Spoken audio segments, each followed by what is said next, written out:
Praise the Lord. இன்னைக்கு ஒரு வசனம் படிக்கலாமா? திருடரும் பொருளாசைக்காரரும் வெறியரும் உதாசீனரும் கொள்ளைக்காரரும் தேவனுடைய ராஜ்யத்தை சுதந்தரிப்பதில்லை. உங்களில் சிலர் இப்படிப்பட்டவர்களாயிருந்தீர்கள். ஆயினும் கர்த்தராகிய இயேசுவின் நாமத்தினாலும் நமது தேவனுடைய ஆவியினாலும் கழுவப்பட்டீர்கள், பரிசுத்தமாக்கப்பட்டீர்கள், நீதிமான்களாக்கப்பட்டீர்கள்.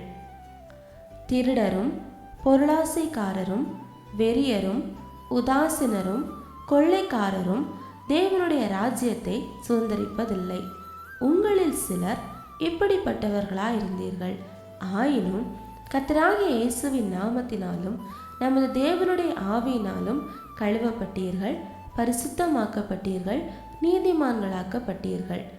1 கொரிந்தியர் 6வது அதிகாரம் 10-11 வசனங்கள். 1 கொரிந்தியர் 6வது அதிகாரம் 10-11 வசனங்கள். God bless you.